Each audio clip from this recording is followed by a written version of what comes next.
Hello friends, नमस्कार दोस्तों। Knowledge for life group में आपका हार्दिक स्वागत है। वेलकम।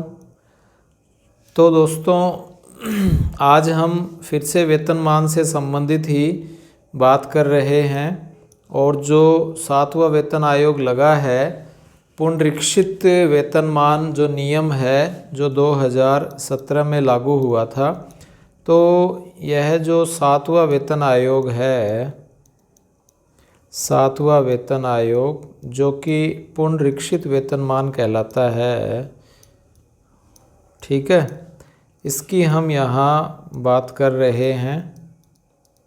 और इस 7वें वेतन आयोग के अंदर जो वेतन लगा था उसमें क्या क्या नियम हैं उनकी हम यहाँ चर्चा करेंगे। तो दोस्तों, आगे बढ़ने से पहले मैं आपको यह बताना चाहूँगा कि अभी तक यदि आपने चैनल को सब्सक्राइब नहीं किया है तो प्लीज़ सब्सक्राइब करें और ये नॉलेजफुल वीडियो इसी तरह से मैं बनाता रहूं और ज़्यादा से ज़्यादा इन वीडियो को शेयर करें और मोटिवेटेड करने के लिए लाइक करें। तो दोस्तों, बात करते हैं हम पुनरीक्षित वेतनमान की। इस पुनरीक्षित वेतनमान में सबसे पहले संक्षिप्त नाम, विस्तार, प्रारंभ, इन नियमों का नाम जो है वो राजस्थान सिविल सेवा पुनरीक्षित वेतन नियम 2017 है और ये नियम जनवरी 2016 को प्रवृत्त होंगे, यानी तब से यह लागू होंगे।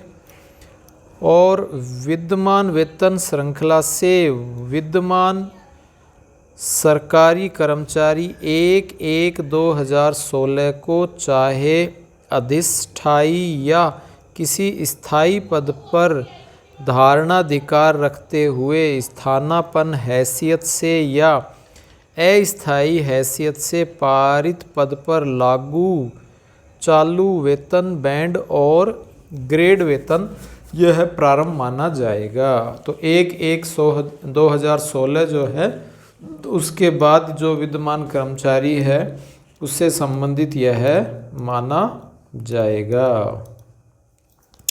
ठीक है दोस्तों, तो उसके लिए यह वर्तमान जो प्रणाली है यह अभिप्रेत है, लागू है।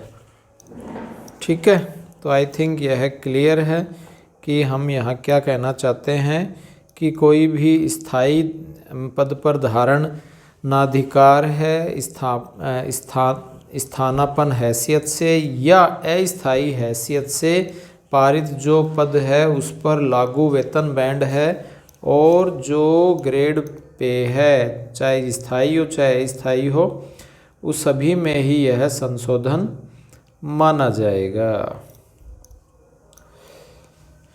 फिर उसके बाद दोस्तों, अगला जो पॉइंट है, विद्यमान परिलब्धियों में विद्यमान मूल वेतन, व्यक्तिगत वेतन यदि कोई भी हो और 1 जनवरी 2016 को सूचकांक औसत पर विद्यमान महंगाई भत्ते अर्थात 125% की दर से योग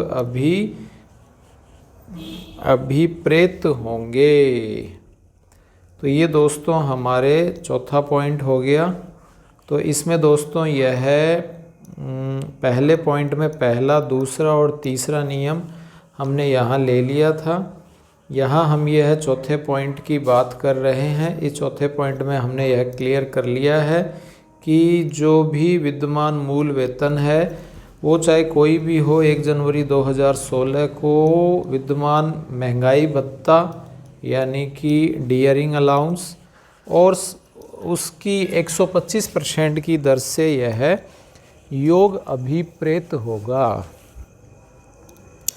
ठीक इसी प्रकार हम पे मैट्रिक्स में लेवल से अनुसूची फर्स्ट के भाग क में विनिर्दिष्ट विद्यमान चालू वेतन बैंड और ग्रेड वेतन का तत्स्थानी लेवल अभिप्रेत होगा। अनुसूची में पे मैट्रिक्स लेवल है उससे होगा। ये पे मैट्रिक्स लेवल के लिए दोस्तों आगे हम पूरी की पूरी श्रृंखला यहाँ आपको दिखाई गई है। जितने भी ये पे बैंड हैं टोटल आपके पे बैंड 4 हैं। इन दोनों चारों पे बैंडों के द्वारा हम यह सारी बातें क्लियर कर लेंगे। ठीक है दोस्तों। नेक्स्ट जो पॉइंट है वो यह बताता है कि जो पे मैट्रिक्स लेवल है, पे मैट्रिक्स पे तटस्थानी विद्यमान चालू वेतन बैंड तथा ग्रेड वेतन को यथा समनुदेशित ऊर्ध्वाधर सेल से में व्यवस्थित वेतन के लेवलों में जो अनुसूची के भाग ख है, भाग क में तो लेवल है पे मैट्रिक्स में लेवल, और यहाँ जो आपके ग्रेड वेतन और चालू ग्रेड वेतन के जो सेल है उसके लिए भाग क में विनिर्दिष्ट मैट्रिक्स अभिप्रेत है। ठीक इसी प्रकार लेवल में वेतन से अनुसूची जो फर्स्ट है उसके भाग ख में यथा विनिर्दिष्ट लेवल के समुचित सेल में आहरित वेतन भी अभिप्रेत है। वो आहरित जो वेतन है वो अभिप्रेत है। विद्यमान चालू वेतन बैंड व ग्रेड वेतन चुनने का विकल्प, चालू वेतन बैंड और ग्रेड वेतन चुनने का विकल्प। विकल्प में क्या है दोस्तों, पे मैट्रिक्स के पदों में लेवल प्रत्येक विद्यमान सरकारी कर्मचारी पर लागू होंगे। जो भी पे मैट्रिक्स है वो जितने भी सरकारी कर्मचारी हैं उन सब पर लागू होगा, परंतु ऐसा सरकारी कर्मचारी उस तारीख तक विद्यमान वेतन श्रृंखला में वेतन प्राप्त करते रहने के लिए विकल्प दे सकेगा जिस तारीख को वह विद्यमान वेतन श्रृंखला में वेतन प्राप्त करते रहने के लिए विकल्प दे सकेगा। वेतन प्राप्त करने के लिए विकल्प दे, जिस तारीख को वह विद्यमान वेतन संरचना में अगली या पश्चातवर्ती वेतन वृद्धि अर्जित करता है या जब तक वह अपना पद रिक्त नहीं करता है उक्त वेतन संरचना में अपना वेतन प्राप्त करना समाप्त नहीं कर देता है।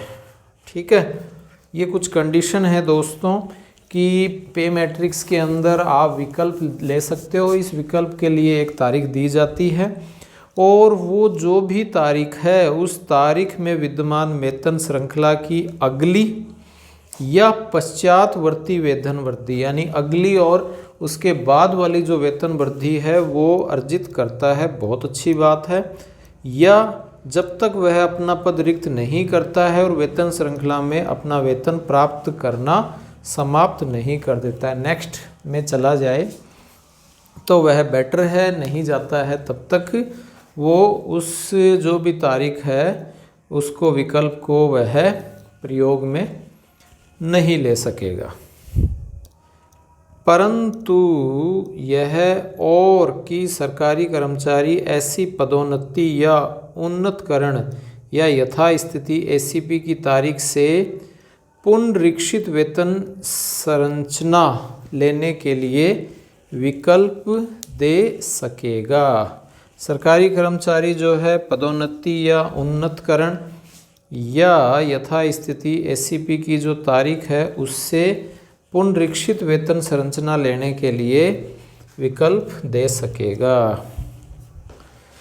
ठीक है, यह भी जो है कि सरकारी कर्मचारी पदोन्नति और जो भी उसकी एसीपी हो रही है तो पुनरीक्षित वेतन संरचना के लिए वह विकल्प दे सकेगा, जो भी उसको अच्छा लगे, नेक्स्ट एसीपी का फ़ायदा हो।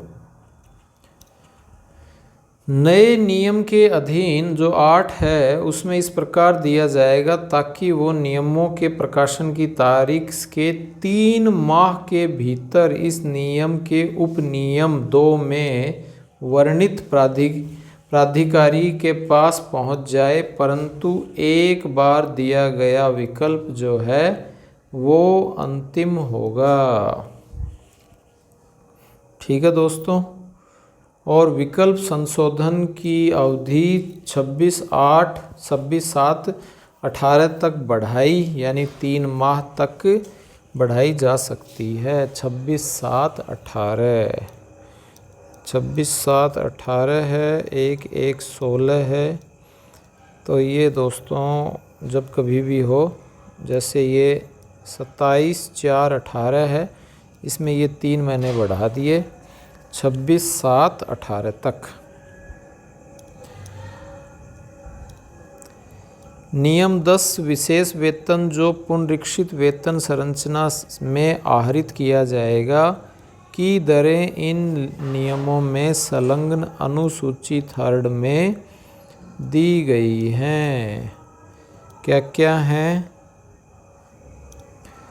पुनरीक्षित वेतन श्रृंखला में वेतन का नियतन सभी कर्मचारियों के मामलों में पे मैट्रिक्स में लागू लेवल में वेतन वह वेतन होगा जो विद्यमान मूल वेतन के 2.57 के मूल से गुणा कर दें। सिंपल सी कैलकुलेशन ये है कि आपके 7वें वेतन आयोग में जो बढ़ोतरी हुई है वो 2.57 गुणा 2.57 गुना इतनी वृद्धि हुई है, लगभग 2.5 गुना सैलरी बढ़ी है। और निकटतम रुपए तक पूर्णांकित करने से प्राप्त हो। इस प्रकार आए अंकों पे मैट्रिक्स में उन लेवलों में अवस्थित किया जाएगा तथा यदि ऐसा कोई समान अंक पे मैट्रिक्स के लागू लेवल में किसी भी सेल के तत्स्थानी हो तो वही वेतन होगा। यदि लागू लेवल में कोई सेल उपलब्ध नहीं हो तो वेतन पे मैट्रिक्स के उस लागू लेवल के ठीक अगले सेल में नियत किया जाएगा। आई थिंक क्लियर है दोस्तों।